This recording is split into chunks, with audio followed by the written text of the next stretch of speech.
Indeed, let us now have a look at the stories making headlines in the dailies today in our press review. We begin with the Standard newspaper, Kenya's bold paper. The headline today: drama, confusion as CORD decides on ICC. The Coalition for Reforms and Democracy yesterday met, and you can see some of the membership there, including the top leaders, the principals as well. The opposition statement is interpreted as support for deferral of ICC cases, but CORD swiftly denies claim and insists on structured talks with Jubilee.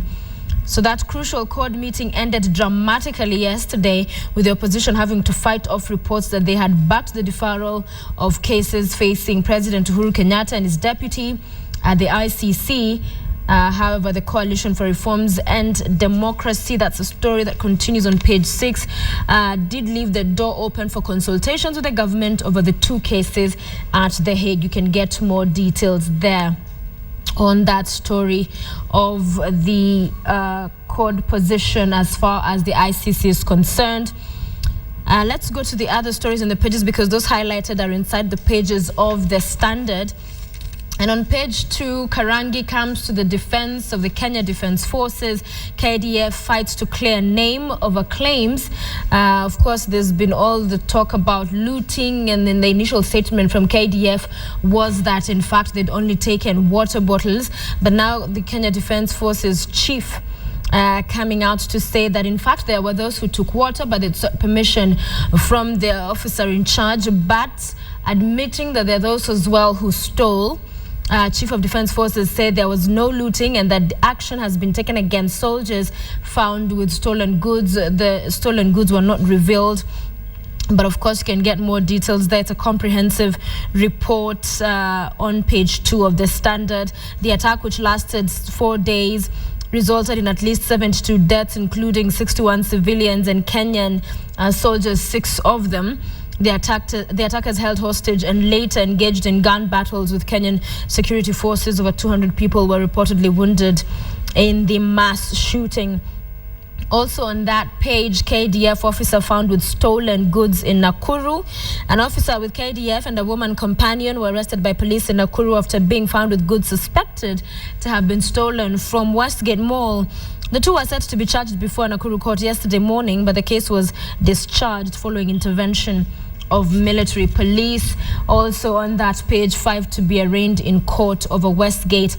5 suspects are to be charged in court in connection with the Westgate Mall attack. Police revealed they also plan to issue international warrants to arrest 2 other suspects who are at large since the September 21st attack. So still quite a number of weeks ahead. We're still talking about Westgate in terms of investigations into that, because those who were culpable, the culprits, need to be brought to book, and the police say those investigations ongoing, and of course suspects being charged as well.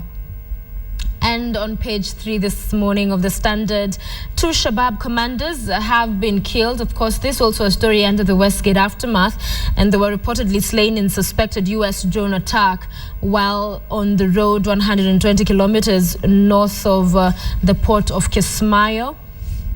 An airstrike in southern Somalia has killed 2 senior commanders of the militant Islamist group Al-Shabaab, residents have told the BBC.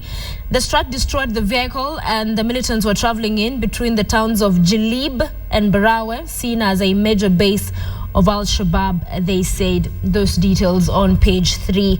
Also, Kibaki makes the news here. He opens regional golf tournament. Former President Mwai Kibaki today, or rather yesterday, said golf and other sporting activities organized at regional level helped in integrating people in the East African community. If you remember, that was one of his great passions, playing golf.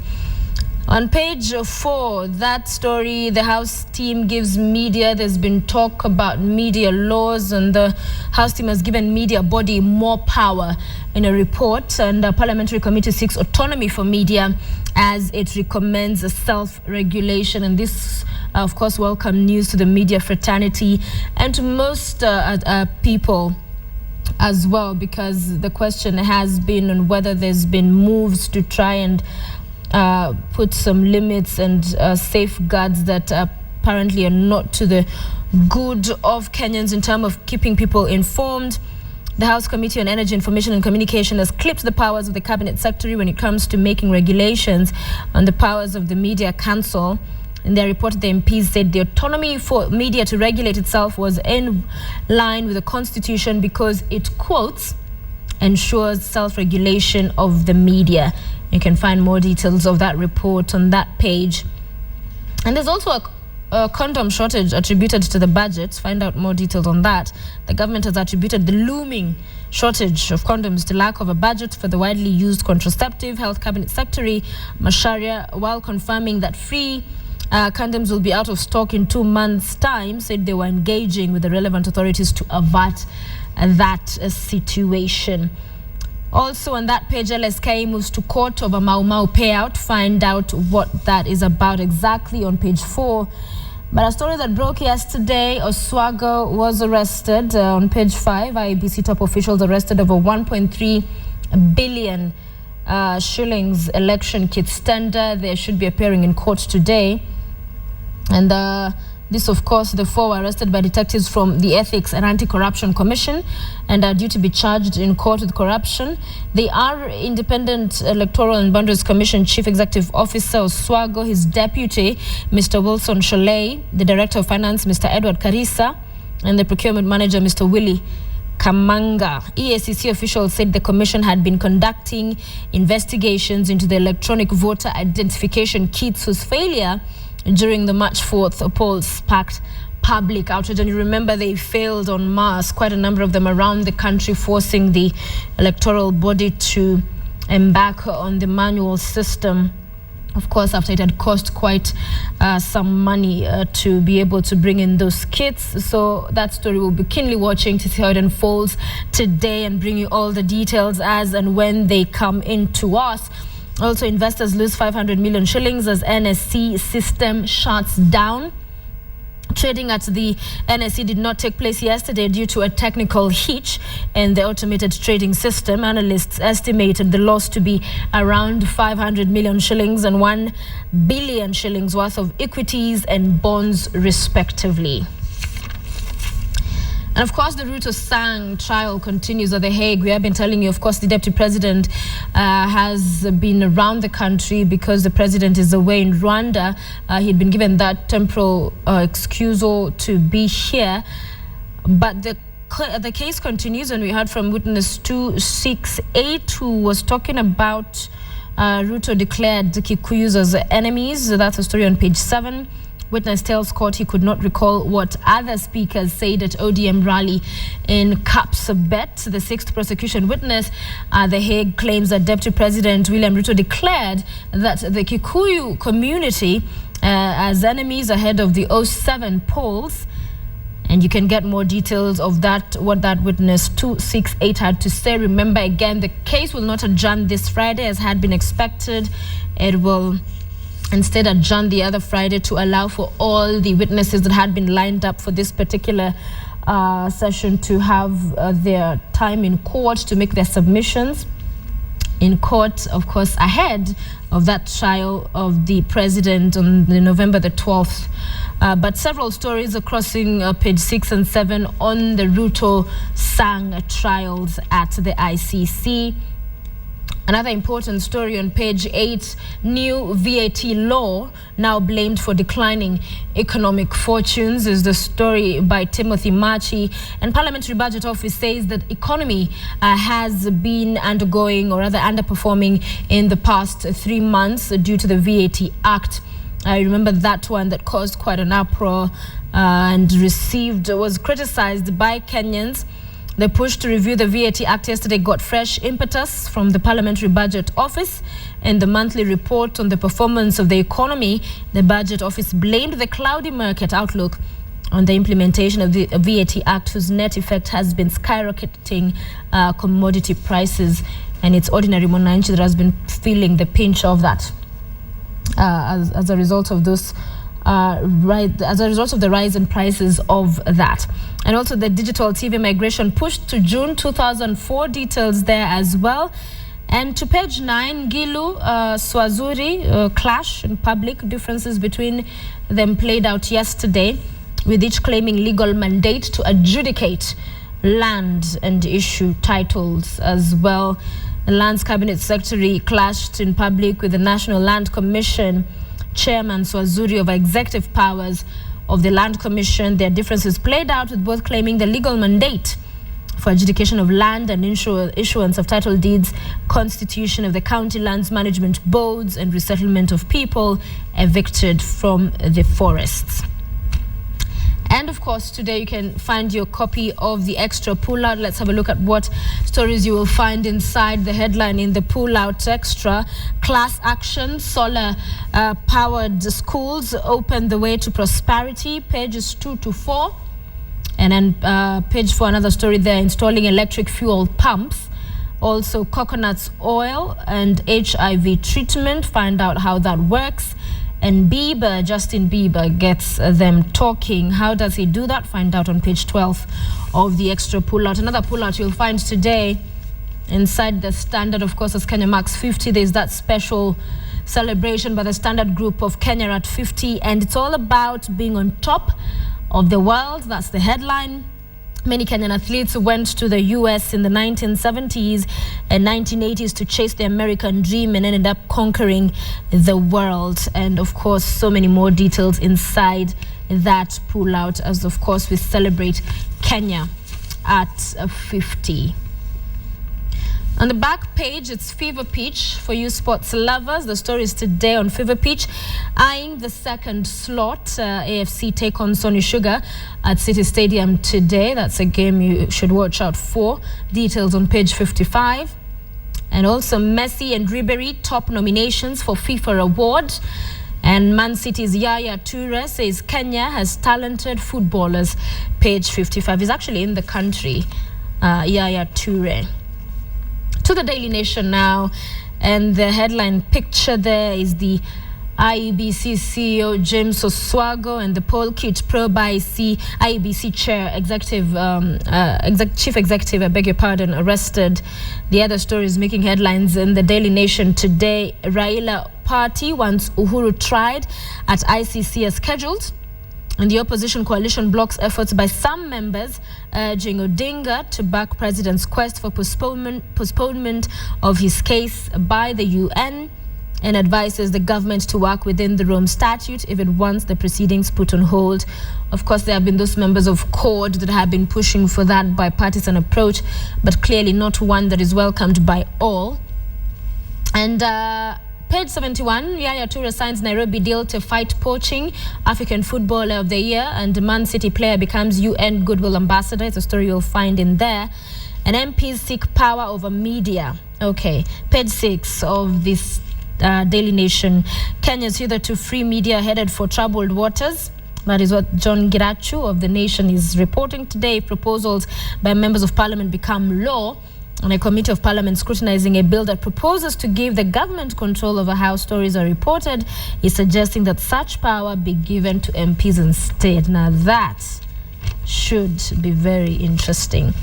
On page 2 of the Daily Nation, 2 soldiers have been jailed for looting, says KDF, and CORD criticizes attacks on media for coverage. Those details on that page of the Daily Nation. Also, the story we highlighted on the Standard, featuring on the Daily Nation as well, top militant killed in Somalia drone attack. That's on page 3. On page 5, Dare charged with girls' rape in Britain. You remember Dare, the Miracle Babies televangelist remanded in police custody. UK-based Kenyan televangelist has been charged with rape in a London court. Gilbert Dare faces 3 counts of rape and 1 of attempted rape, according to the Guardian newspaper. More details there. Surveyors to probe judiciary buildings. A story still on the page 5. The Institute of Surveyors of Kenya has formed a 4-member committee to investigate the acquisition of properties by the JSC that led to the sacking of Gladys Sholei as chief registrar. To the back page, it's more details of that arresting of the IEBC CEO. Oswago held over 1.3 billion shillings, a tender and 3 other officials as well. Of the 2 other officials, there were 3 in total, have also been arrested by anti-graft detectives. Let's move to the Star now, and today the headline in the Star: Karangi admits soldiers stole at Westgate, and there's been questions of whether there will be a public apology to that as well. Of course, some on social media calling for the same, but 2 officers jailed and dismissed from KDF.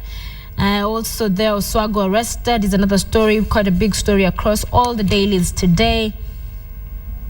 And on page 2, also the stories we heard about Ngilu and Swazuri facing off on Marta's land. And page 3, witness against Ruto falters in his account. The 6th prosecution witness against Deputy President Ruto and former journalist Sang yesterday appeared not to remember much of what happened during the 07-08 post-election violence. He, quote, says, "I cannot recall and I don't remember," were witness 268's responses as the prosecution led him through his examination at The Hague. Prosecution lawyer Garcia cut short the interrogation several times to allow the witness to answer the questions in closed session. Before beginning his testimony, the witness said he wished to give, or rather to have his entire testimony held in private, but the judges ruled otherwise. The witness had told the court that he had attended 2 rallies in Nandi Hills and in Kapsabet, but later changed his testimony, saying he will not limit himself to the 2. So these are some of the intrigues that are unfolding in the case against the 2, Ruto and Sang. And you can continue following, of course, some of those proceedings being interrupted, some held in public, some are in camera. On page 4, Sholei's damning claims against CJ and Ahmed Nasir, and sacked Chief Registrar of the Judiciary, Sholei, has made damning allegations against Chief Justice William Mutunga and the JSC Subcommittee on Finance chaired by Ahmed Nasir Abdullahi. In affidavits supporting parliamentary petition for removal of Ahmed Nasir and other committee members from JSC, Sholei said they consistently interfered with functioning of the judiciary, in quote, for their own personal gain, end of quote. She said the committee usurped her constitutional accounting role. Sholei said by the time she was sacked, the committee had, quote, evolved from receiving updates to giving procurement and financial approvals as well. And in Star Sport, it's Africa Merit It. Man City star Toure says more World Cup slots are deserved.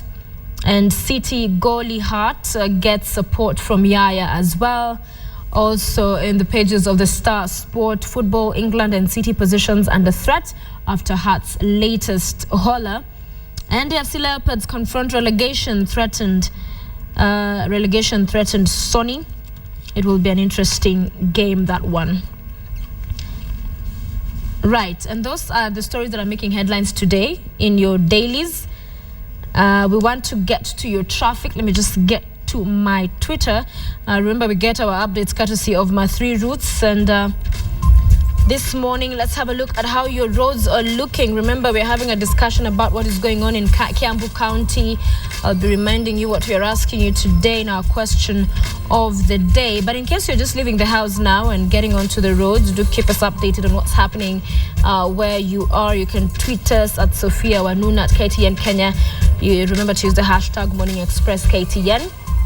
At Museum heading to Forest Road, truck has blocked road, cases of tomatoes on the road. That's what somebody's saying. So there's that situation unfolding on Museum on the Forest Road. There's a truck stuck, or rather blocking the road. And Mombasa Road already jam-packed from Capital Center as at 6:40 a.m. This is crazy, yes, and it promises to get crazier if at that time there was already traffic. Somebody says Jogoo Road ni Nyue, so things are good on that side of town. And then Let's see where else. In Magadi, traffic moving steadily on Magadi Road towards busy Bomas Junction. Remember that Bomas Junction has had quite some issues in terms of snarl-ups every morning, but seems today things are not so bad. And also more updates on Museum Hill.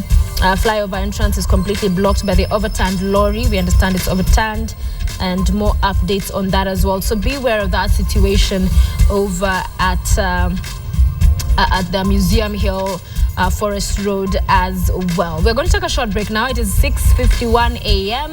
In the second hour, we are talking about Kiambu County. Yesterday, we were focusing on Mombasa County. Today, we are focusing on Kiambu County, and we're asking you, do you support the proposed burial fees in Kiambu County? Those figures, as I will be just taking you through, some of them are quite high. Locals have criticized them for being exorbitant.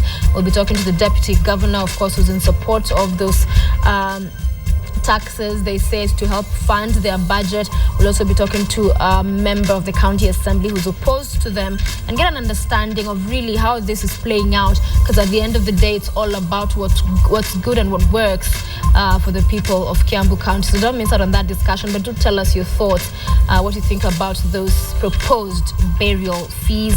22155 at KTN Kenya, at Sophia Wanuna. Remember, the hashtag is Morning Express KTN. Still lots more to come other than that, so do stay with us. We have a great show for you. We take a short break now. We are back in a moment.